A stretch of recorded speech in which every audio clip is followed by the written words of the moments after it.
УСИН – диагностика внутренних органов. Яғни УСИН дегеніміз ішкі ағзаларды диагностикалау деген мағынаны білдіреді.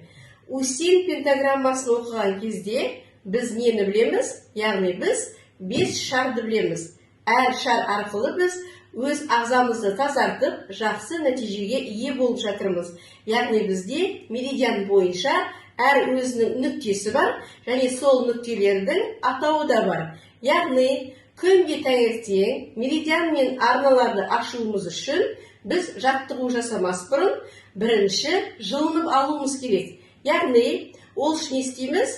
Иығымызды түзу ұстаймыз, қолымызбен шынтағымызды бүгеміз, алға қарай сермейміз, және орнымызда 2 минут жүреміз. Бірінші жаттығу меридиан бойынша ұзақ өмір сүретін бізде ХГУ деген нүкте бар. Ол нүкте бойымыздағы барлық нәрсеге, көзге, мойынға, тіс ауруына, мұрынның бітеліп қалуына және тоқ ішекті тазартуға жауап береді. Ол үшін біз бас бармақпен сұқ саусақты қосамыз.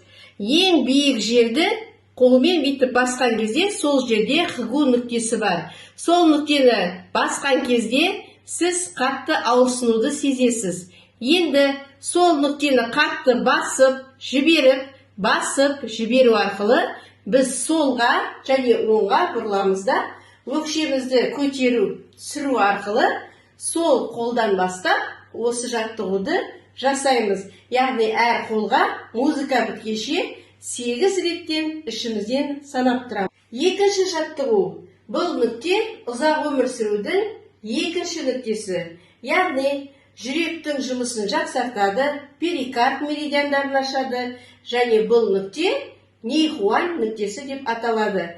Нейхуань нүктесін табу үшін біз 3 саусақты қолымызға қоямыз, және сұқ саусақ қай жерде аяқталады, сол нүктеге басып, жіберу арқылы қатты ауырсынуды сезінеміз. Содан кейін сол және оңға тербеліп, өкшемізді тағы да көтеріп түсіру арқылы әр қолға музыка біткенше 8 реттен ішімізден санап тұрамыз.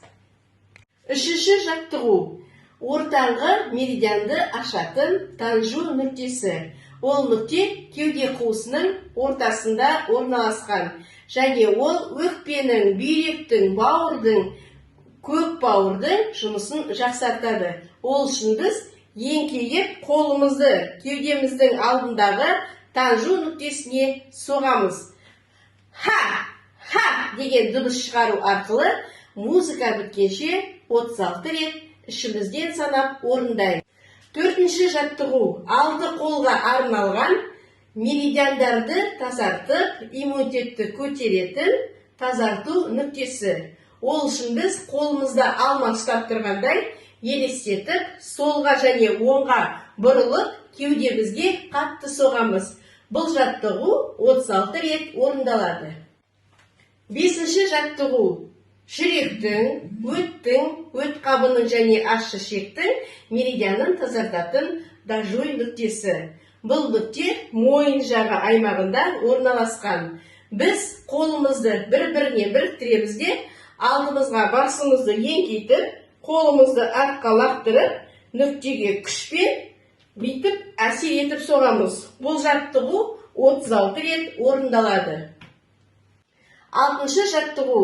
Бұл өкпе, жүрек, бүйрек және қуық меридиандарын тазалайтын нүкте. Ол үшін сол ағзамызды тізеге бүгіп алға қоямыз да, ал оң жақ аяғымызды артқа тартамыз. Және екі қолымызды белде тек иығымызбен ғана қозғалу арқылы алға 8 рет, артқа 8 рет осылай жұмыс жасаймыз. Жетінші жаттығу.